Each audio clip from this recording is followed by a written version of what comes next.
지방에서 목회하시는 자녀를 둔 한 권사님께서 저에게 기도 제목을 한번 나눠주신 적이 있습니다. 목사님, 저희 아들이 목회하는 지방이 교회가 세상에 몇 년이 됐는데도 끊임없이 분쟁이 있다는 거예요. 여러분 참 얼마나 속상해요. 그렇죠? 귀한 아들이 또 아드님이 목회하는 곳인데 교회가 평안하지 못하고 다툼이 있으니 그게 어미의 심정으로서 참 안타깝죠. 목사님, 어떻게 하면 이 교회가 이렇게 좀 다투지 않고 평안할 수 있을까요? 이런 기도 제목 겸 탄식하는 소리를 들은 적이 있습니다. 자, 그 탄식, 그 교회가 어떻게 하면 평안할 수 있을까요? 그 질문이 바로 사실은 빌립보서를 쓰고 있는 바울의 고민이고 바울의 질문입니다. 우리가 알고 있는 것처럼 빌립보 교회를 개척한 후에 사도 바울은 순회 목회자였잖아요. 저처럼 한 곳에 장기 목회하는 게 아니라 어느 정도 교회가 설립되면 그 교회를 베이스 캠프 삼아 도움을 받아서 또 이게 전방위 사역들을 해가는, 그러니까 항상 떠난 뒤에는 이렇게 편지로만 돌볼 수밖에 없는 장점이 있으면서도 단점을 가진 순회 전도자였죠. 그래서 여러분 빌립보서 구석구석을 보면 이 교회가 가진 갈등의 문제가 다 등장해요. 2장 3절에도 보면은 우리가 이제 살펴보겠습니다만 거기 보면 다툼과 헛된 영광을 구하는 자들이 나와요. 또 2장 14절에 보면 원망과 시비가 지금 끊이지 않는다고 나오고, 조금 넘어가서 3장 4절을 보면은 여기는 육체라고 되어 있는데 교만함으로 사역하는 분들이 있어요. 교회 일을 한 뒤에 나를 좀 알아줬으면 하는 그 육체로 사역하는 사람들이 나오고, 4장으로 가면은 비로소 갈등의 주범이신 두 여인 이름은 유오니아, 순두개, 이 두 사람 보고 제발 좀 한 몸이 되라고, 한 마음이 되라고 권면하기까지, 이름을 걸으면서까지. 그러니까 지금 빌립보 교회가 많은 자랑이 되고 목회자에게 귀감이 되는 교회임에도 불구하고 이 다툼의 문제가 있는 거죠. 사랑하는 성도 여러분, 사실 이 말씀을 우리 교회가 당장 적용하기는 어려워요. 지금 우리 교회는 뭐 분쟁이 있다든지 다툼이 없기 때문에 그렇죠. 그러나 잘 생각해 보면은 우리 삶 자체가 계속된 갈등의 연속인 것 같아요. 그렇죠. 뉴스에서도 한일 간의 지금 갈등이 계속 있고, 또 진보와 보수 간의 갈등은 뭐 계속되고 있고, 요즘은 세대 간의 갈등, 그렇죠. 심지어는 그렇게 우리가 좋아서 결혼했는데도 부부간에도 이렇게 갈등이 있고, 내 배 아파서 낳았는데도요 이 자식 간에 또 갈등이 이게 보통 심한 게 아니에요. 우리 집이 그렇다는 거 아닙니다. 또 너무 걱정하지 마세요. 그리고 낳은 자녀들 가운데서도 세상이 그렇죠. 그 몇 대는 요즘 옛날처럼 구남매나 되면요 뭐 싸우는가 보다 이해는 이건 한둘밖에 안 됐는데도 요즘 이렇게 다투기도 하고. 그러니까 사실 이 갈등의 문제는 항상 우리 가운데 있는 도사리고 있는 문제다. 사랑하는 성도 여러분, 여러분은 직장이든 또 이념의 문제든 이 갈등이 벌어질 때에 어떻게 하고 있습니까? 이 교회 안에 의견 차이가 있을 때에 어떻게 해결하고 있습니까? 그런 의미에서는 오늘 말씀이 참 소중하다. 그리고 말씀 끝부분쯤에는 조금 당장 적용할 만한 하나님의 은혜가 좀 오늘 있기를 소망하면서 이 말씀을 준비해 나가는데, 사랑하는 성도 여러분, 우리가 갈등이 생겼을 때에 뭐부터 해야 될까요? 한번 여러분 생각해 보세요.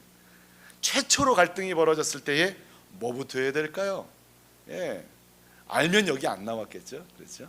자, 오늘은 바울은 이 빌립보 교회에 갈등이 생겼을 때에 그가 선택한 최초의 선택은 무엇이었을까요?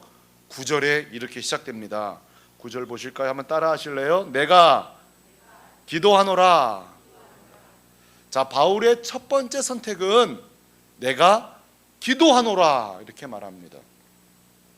저라면요 그 문제 있는 사람 먼저 소환하는 일부터 저는 할 거예요.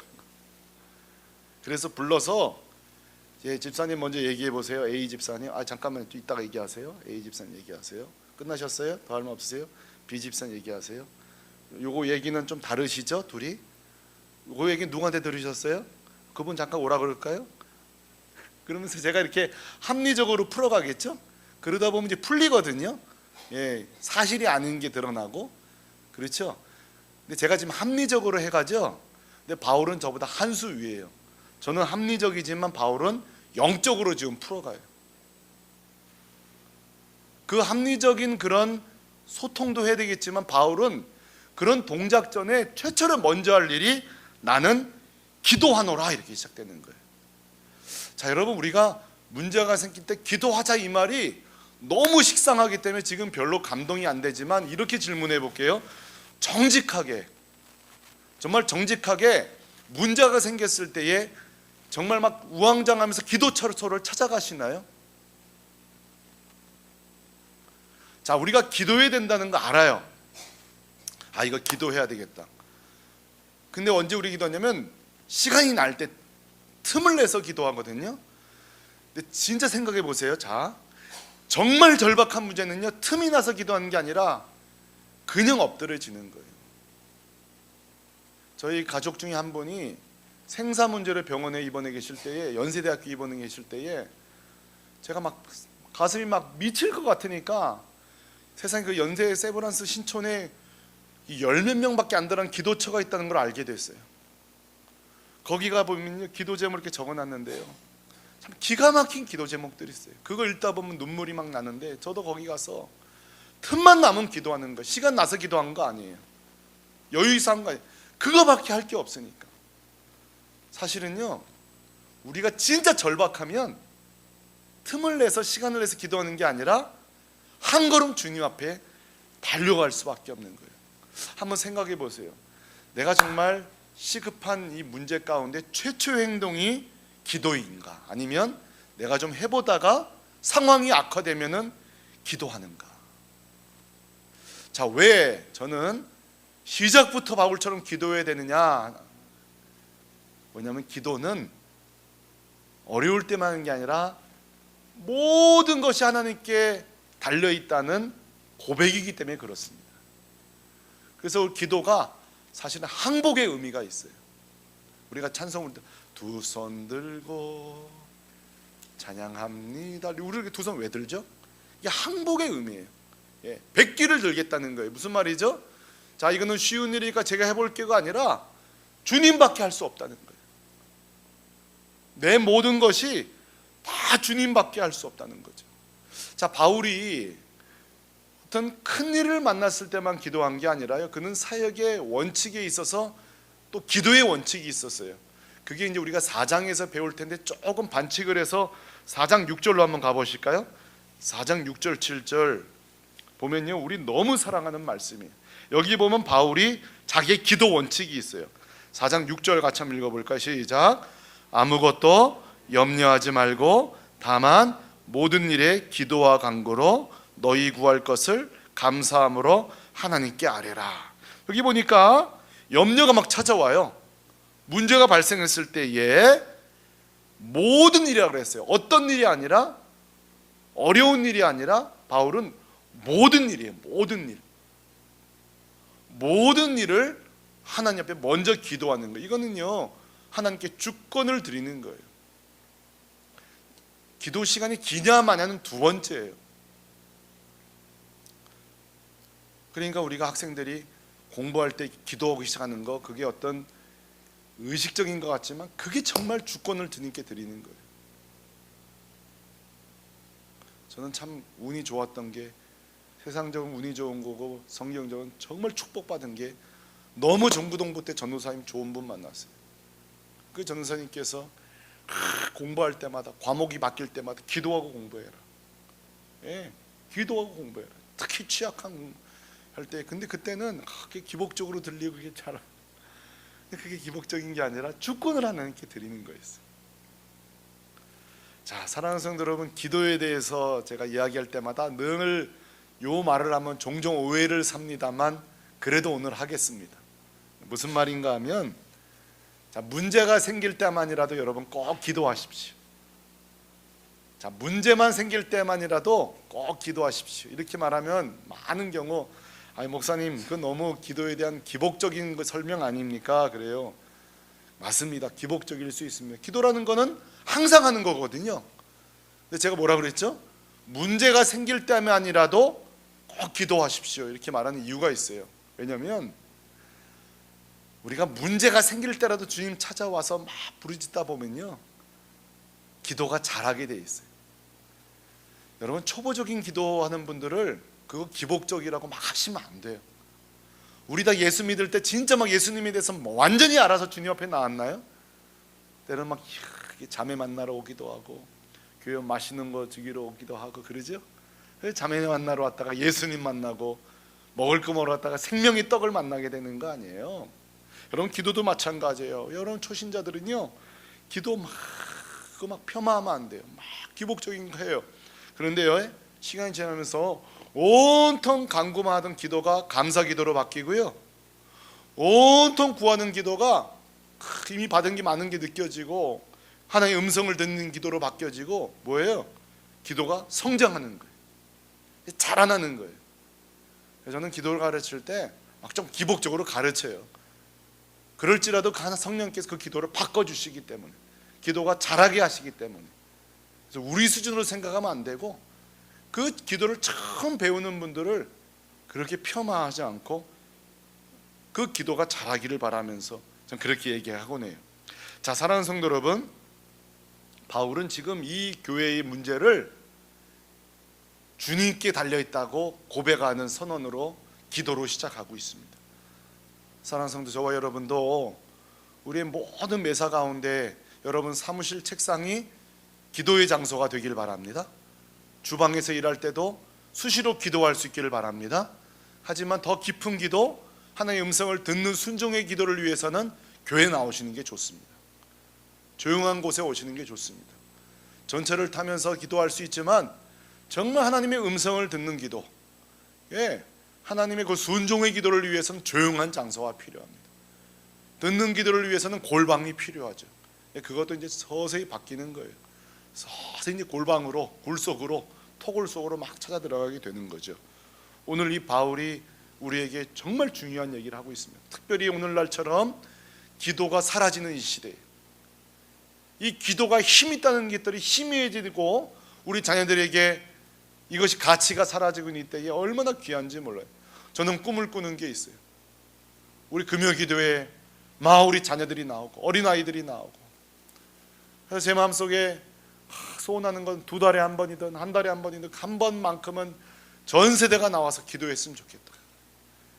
그래서 제 계획 같아서는 매달 1일 이 첫 달을 하나님께 맡긴다는 마음으로 첫 달 1일만큼은 다 새벽기도 나오든지 그 첫 주 금요기도 나오든지, 그렇죠? 이번 달도 주님께 맡깁니다.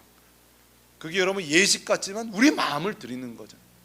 내가 먹고 사는 거, 일할 수 있는 거, 내가 출장 가고 내가 돈 버는 거, 모든 것 다 하나님께 맡깁니다 하는 마음으로 온 교회가 매달 첫날을 참 주님 앞에 월삭 기도라고 해야 될까요? 뭔지 모르겠지만 첫 달을 주님께 드리는 기도라면 참 좋겠다, 그런 생각이에요. 자, 그런데 궁금하지 않습니까? 내가 기도하노라 그랬는데 뭘 기도할까요? 사실 이 내용이 중요한 거죠. 자, 뭘 기도하는가? 9절 계속 한번 볼까요? 1장 9절 이렇게 말하네요. 내가 기도하노라 해놓고 너희 사랑을 지식과 모든 총명으로 점점 더 풍성하게 하사 그랬습니다. 자, 여러분, 여기에 우리가 성도들이 사랑이 점점 더 풍성하게 하사 그러면 쉬울 텐데 독특한 기도 제목이 들어있어요. 뭐라 그러냐면 2가지를 첨부하고 있다고요. 그냥 사랑이 점점 풍성하게 않고 그 앞에 뭐가 있죠? 지식과 모든 총명으로 점점 더 풍성하게 하사, 이렇게 말하고 있어요. 그러니까 그냥 사랑은 안 되고 지식과 총명이 있는 사랑이 되어야 된다는 거죠. 자, 이런 이야기 처음 들어보지 않나요? 저도 성경을 읽다가 사랑이면 사랑이지 지식이 있는 사랑은 도대체 뭘까? 총명이 있는 사랑이란 도대체 뭘까? 너무 궁금한 거예요. 자, 여러분, 이게 복잡해 보입니다만 이 사실은 복잡하지 않아요. 쉽습니다. 자, 여기서 말하는 거 지식이라는 말은요, 또 헬라어가 있는데, 자, 무슨 뜻이 있는 거 하면은 이 지식은 백과사전 읽어서 네이버 선생님한테 배우는 지식이 아니라 이 지식은 하나님의 말씀을 읽고 묵상하는 데 발생하는 지식을 말해요. 이 지식은 에피그노시스라 그러는데 세상적인 지식이 아니라 말씀을 읽는 가운데 획득되어지는 하나님의 지식을 말하는 거예요. 자, 그리고 총명은 뭐냐면 이 하나님의 말씀을 통해서 지식을 얻게 될 때에 나타나는 결과가 총명인데, 재밌어요. 이 총명이란 단어는 이런 건 좀 알아둬야 돼요. 이 총명이란 단어는 아이스데이스란 말인데 신약 성경에서 유일하게 여기만 쓰여요. 너무 놀랍지 않아요? 딱 한 번 쓰이는 거예요. 자, 이 뜻이 뭔가 하면은 이 총명이란 단어는 여러분 언제 총명하다는 말을 쓰죠? 쓰나요? 100점 맞아 왔을 때 총명하다는 말을 써요. 그렇죠? 똑똑하게 독서하고 이해가 좋을 때 총명하다는 말을 쓰죠. 근데 여기서 말하는 아이스데이스라는 말, 이 총명이란 뜻은 상대방의 상황을 폭넓게 이해하는 안목을 말해요. 좀 다르죠? 우리가 아는 것과. 상대방의 상황을 폭넓게 이해하는 안목을 말해요. 자, 그러니까 이걸 정리해 보면 지금 빌립보 교회에 필요한 사랑은 막 맛있는 거 사주고, 그렇죠? 막 잘해주고 같이 따뜻하게 하고 이런 것도 중요하지만 하나님의 지식으로, 하나님의 이해력으로, 하나님의 그 사랑으로, 주님의 사랑으로 상대방의 상황을 폭넓게 이해해주는 안목을 가진 사랑을 말하는 거예요. 그러니까 지적이고 총명한 사랑이라는 것은 저 사람을 바라보면서 자꾸 이해하려고 드는 사랑이에요. 그리고 하나님의 마음으로 바라보려는 사랑이에요. 그래서 이 지식과 총명이 있는 사랑을 가진 사람이 입에서 자주 나오는 말이 이런 거예요. 한번 따라 하실래요? 뭔가 이유가 있겠지. 자꾸 이런 말이 생기는 거예요. 그러니까 지식과 총명이 없는 사람은 막 흥분을 해요. 어떻게 그럴 수가 있냐고 저분이 막 화를 내고 사실도 안 알아보고. 근데 지식과 총명이 있는 사람은 성내는 것이 아니라 뭔가 이유가 있겠지. 예? 제가 또 이렇게 설교가 준비 안 됐을 때는 목사님 뭔가 이유가 있겠지. 이때 이제 적용을 하는 거예요. 요즘 보아하니 좀 책상에 오래 안 앉아 계신 것 같은데 이러지 말고 신방이 많으셨는가? 뭔가 이유가 있겠지. 이게 뭐예요? 지식과 총명이 있는 사랑이에요. 남편이 늦으면 이게 아니라 뭐라고요? 뭔가 이유가 있겠지. 자, 이게 바로 바울이 요구하는 교회의 사랑인 거예요. 자, 지금 너희들이 다투는 이유가 뭔지 아냐? 이런 하나님의 말씀에 근거한 지식과 하나님 마음과 상대방의 입장에서 생각하는 폭넓은 이해의 안목이 없기 때문에 갈등이 생기는 거다. 여러분, 지식과 총명이 있는 분들은요, 그래서 사람들을 대할 때에 행간을 읽을 줄 알아야 돼요. 행간을. 부부 사이에도요, 필요 이상으로 오늘 이렇게 뾰루통에 있으면 남편이 들어왔는데 왜 이러잖아 아니라 뭔가 무슨 일이 있어. 행간을 읽어줘야 되는 거예요. 행간을. 그렇죠? 근데 이게 사실 우리가 제일 안 되는 사람이 이 모모 목사예요. 제가 이게 참 안 돼요. 예, 저는 이북 기질이 되기 때문에 이게 잘 안 돼요. 예, 그렇죠. 이게 사실은 오늘 말씀은 저를 위한 거죠. 자, 그러니까 보세요. 이게 오늘 참 중요한 게 바울이 뭐라 하면 그래서 사랑이 점점 풍성하게 하자. 자, 사랑도 키도 자라야 되지만 여러분 사랑도 자라야 된다는 것을 여러분 오늘 명심하시기 바랍니다. 자, 믿음이 자라야 된다. 그렇죠? 그런 거 많이 배웠잖아요, 우리가. 여러분, 우리가 믿음이 자라도록 기도를 많이 했지만 잘 생각해 보세요. 내 사랑이 자라도록 기도해 본 적이 있나요? 잘 생각해 보세요. 주님, 내 사랑이 좀 자라게 해 주십시오. 기도해 본 적이 있나요? 오늘 바울은 내가 기도하노라 해놓고 성도들이 믿음이 자란 건데 사랑이 안 자라니까 문제가 생기더라는 거예요. 신앙생활도 오래 했는데 사랑이 안 자라면, 이 지식과 총명이 없으면 갈등이 계속 생기는 거죠. 사랑도 자란다. 저는 이 본문을 이렇게 묵상하다가 떠오르는 집사님이 있었어요. 한 번은 여자 집사님이 저한테 와서 그래요. 목사님 감사해요 그러더라고요. 근데 저는 그 집사님께 요 근래에 감사 받을 만한 일 한 적이 없거든요. 그 집사님 뭐가 감사해니까는 내 남편이 바뀌었다는 거예요. 성경 공부하면서 TV 프로 내 남편이 바뀌었어요 이래가지고 그래서 뭐가 바뀌었냐니까 세상에 와 결혼 생활 20년 만에 이렇게 친절해진 남편을 처음 본다는 거예요. 그리고 미안하다는 말 결코 안 돼. 진짜 미안할 때도 최선은 다한 게 다음부터 잘할게 이저지 절대 미안한 다음부터 잘할게. 한 번만 미안하다 해줘. 다음부터 잘할게. 근데 미안하단 말을 하고 다음 그 이제 성인 공부 때 물어봤죠. 집사님, 제가 사실 여집사님께 이런 얘기를 들었는데 어떻게 된 거냐 그랬더니 집사님 그러는 거예요. 목사님, 내가 진짜 초신자고 말씀을 모를 때는 내 아내를 사랑하는 방법이 돈만 많이 벌어주면 된다고 생각했대요. 그리고 늘 자기는 좋은 남편이라고 생각했다는 거예요. 돈만 많이 벌어주고 그러면 난 사랑하고 있다 생각했는데 자기가 이제 저랑 같이 성경 공부하면서 그리고 다른 남자들을 이렇게 나눔을 하잖아요. 이 나눔이 굉장히 중요한 거예요. 이 성경 공부를 통해서 다른 남편들을 통해서 내가 너무너무 잘한 남편들을 보는 거예요. 성경 공부하면서 처음에는 저거 위선일 거야, 실제는 아닐 거야 막 그랬는데 이게 나눔이 깊어질수록 내가 자기 아내에게 함부로 하고 있다는 걸 알게 되었대요. 자, 이게 왜 이런 일이 벌어졌죠? 자, 돈만 벌어주면 그게 사랑인 줄 알았잖아요. 그렇죠? 근데 여러분 뭐죠? 지식은 하나님의 말씀을 배우는 가운데 총명이 뭐죠? 상대방의 입장에서 폭넓게 이해하는 안목이죠. 내가 아내에게 함부로 하는 것을 알게 되었다는 거예요. 그분은 지금 믿음이 자라려고 성경 공부를 하러 왔다가 사랑이 자란 거예요. 여러분 이런 은혜가 있기를 바랍니다. 그래서 결혼 생활을 오래 하면 해결될 거라고 지금까지 살아오셨잖아요.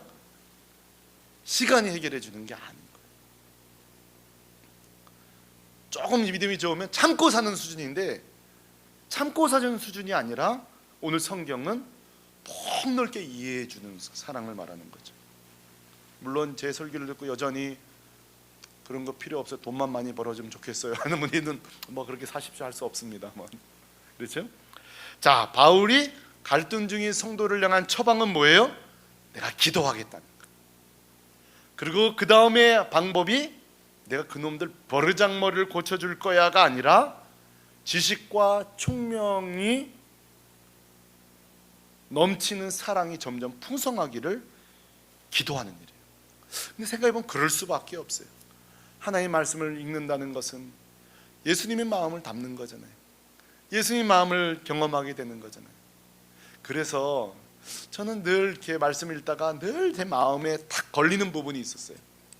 두 가지. 하나는 원수를 사랑하는 마음 말씀은 아멘이 안 되더라고요. 그래서 그런 설교한 목사님 보면 진짜 저 목사님 진짜 원수를 만날 진짜 지독한 원수를 만났을 때 정말 자기가 실천할 수 있을까? 막 그런 생각했어요. 두 번째로 손양원 목사님 예화 들을 때 은혜는 되지만 저거 정말 가능할까? 자기 아들을 죽인 사람을 양자로 들여서 다 공부시키고 했잖아요. 그렇죠? 그 손양원 목사님의 막내딸이 제가 섬기는 교회에 지금 나와. 그 아들이 또 나오고 있어요. 그래서 자세히 들어보면 가족들은 진짜 딸 힘들었대요. 그 사람을 양자로 드릴 때에 실제 나머지 가족들은 너무너무 힘들었대요. 아버지가 결정하는 일이 일단 따라왔지 실제로는 사실은 또 자세히 얘기는 안 하시더라고요. 어려움이 있었을 거예요. 그 예화를 들 때마다 어떻게 저게 가능할까? 근데 여러분 빌립보를 보면서 제가 그런 소망을 가져봐요. 언젠간 내 사랑도 그 정도로 잘할 수 있겠구나.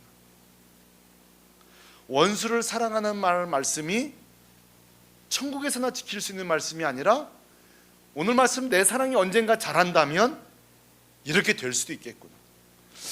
내 아내가 요것 좀 고쳐줬으면 좋겠는데가 아니라 내가 그걸 이해할 수 있는 사랑으로 얼마든지 잘할 수 있겠구나. 여러분 그런 은혜가 우리에게 있기를 소망합니다. 그렇게 따지면 우리 결혼 생활은 우리 교회 공동체 생활은 기대가 되는 거예요. 왜요? 자, 우리 사랑이 자라서 10년 뒤에 내 남편이 사랑이 확 자란다고 생각해 보세요. 예, 내 아내가 사랑이 확 자란다고 생각해 보세요. 그러니까 오늘부터 우리가 기도를 서로 많이 해줘야 돼요. 안 맞는 커플일수록 주여 사랑을 나에게 부어주시든지 아내에게 둘 중에 한 사람만큼은 부어주십시오. 그래야 되겠죠.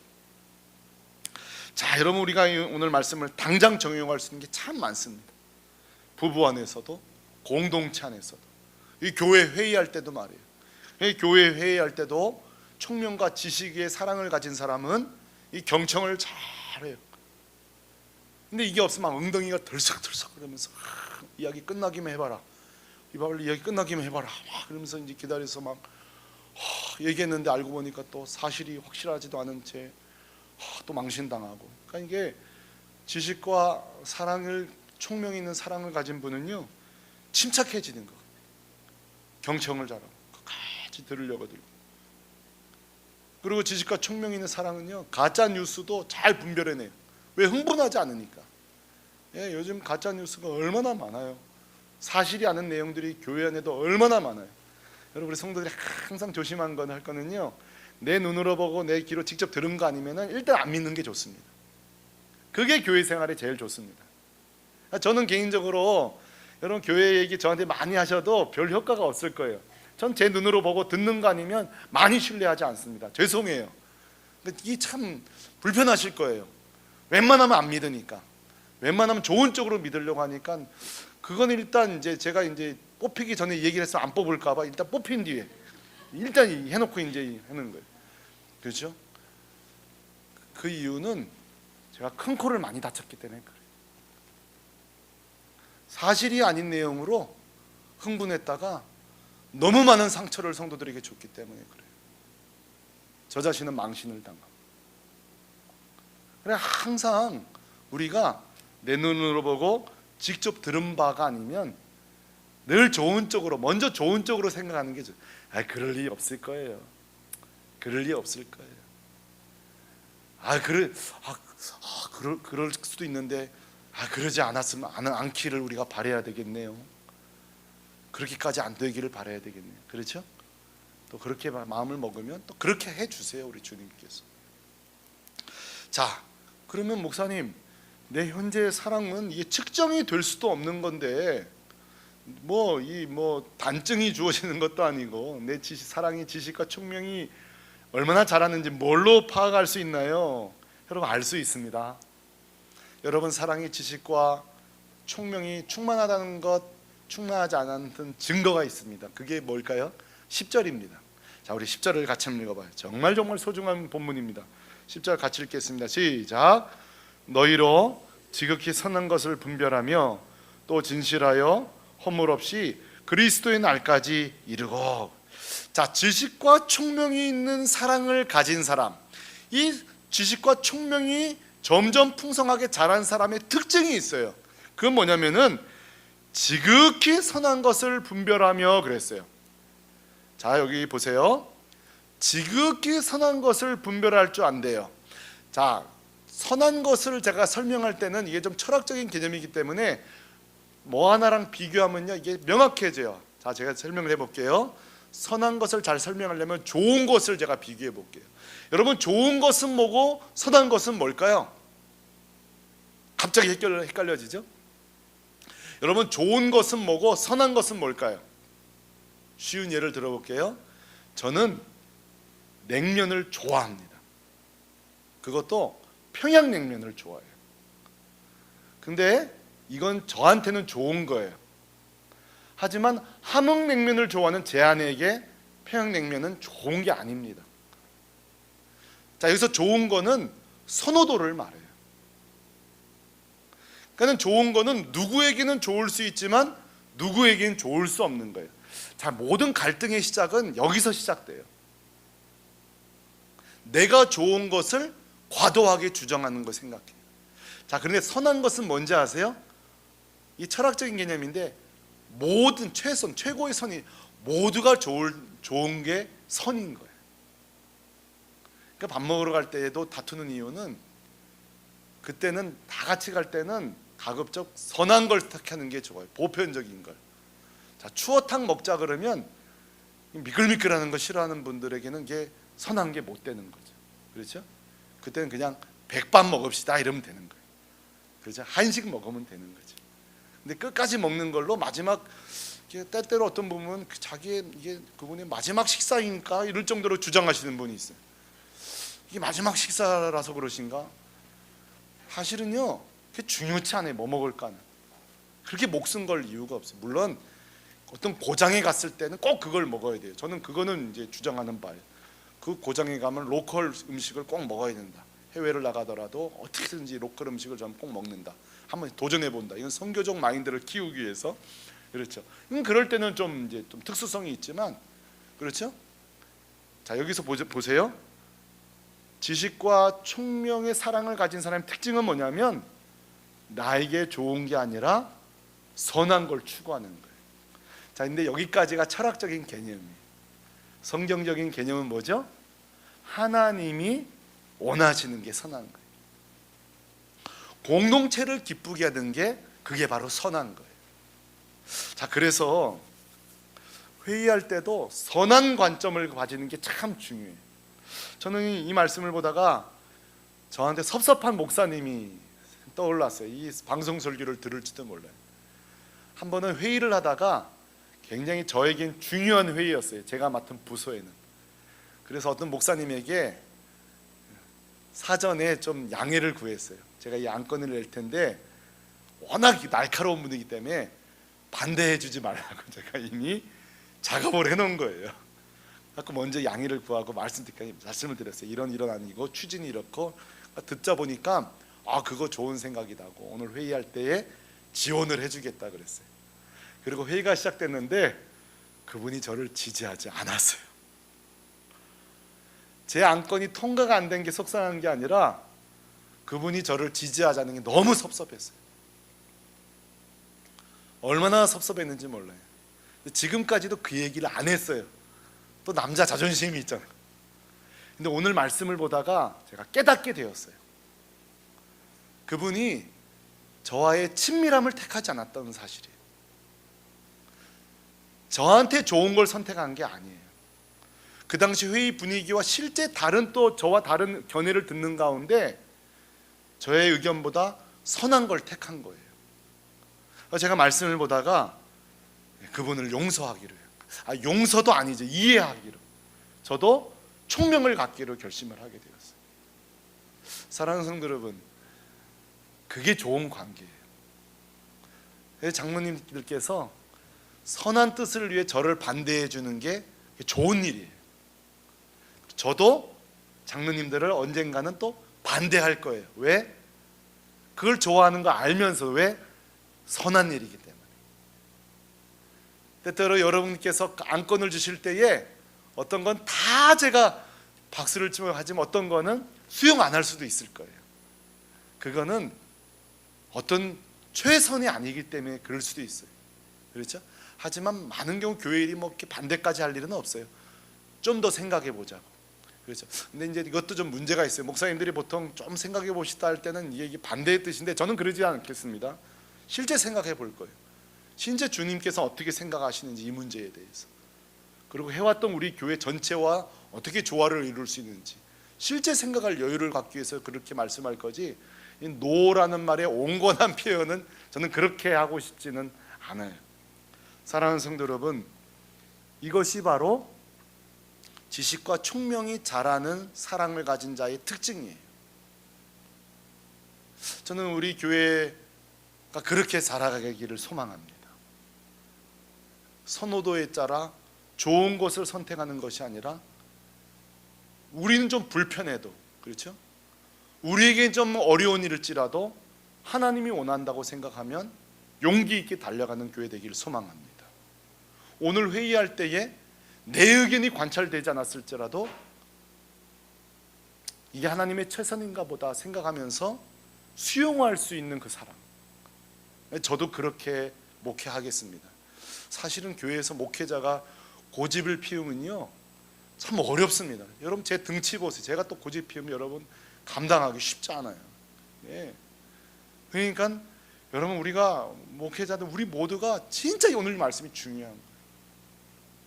정말 이 지식과 총명이 없는 사랑이 없으면 정말 그게 가정이든 교회든 너무 어려워지는 거예요. 그러므로 오늘 우리가 적용할 것은, 오늘부터 꼭 저와 여러분의 기도 목록에 주님 사랑이 자라게 하여 주옵소서. 부부 사이에도 주 우리 부부 사이에 사랑이 자라게 하여 주옵소서. 근데 어떤 사랑이요? 지식과 총명이 점점 더 풍성하게 하사 하나님의 선한 것을 분별할 줄 알게 되고, 그렇게 될 때 오늘 말씀 끝에 의의 열매를 맺고, 그렇죠? 하나님의 영광과 찬송이 되는 삶을 살게 될 줄로 믿습니다. 그동안 내가 어떤 사랑을 했는가 주 앞에 한번 뒤돌아보고, 또 우리가 앞으로 어떻게 걸어갈 것인가, 내 생활 전 영역에서 오늘 말씀은요 다 적용될 수 있습니다. 직장 생활에서도, 또 우리 교회를 위해서도, 그렇죠? 이 말씀 내 말씀 되게 하여 주옵소서. 오늘 기도하는, 사랑을 위해 기도하는 저와 여러분 되기를 주님의 이름으로 축원합니다.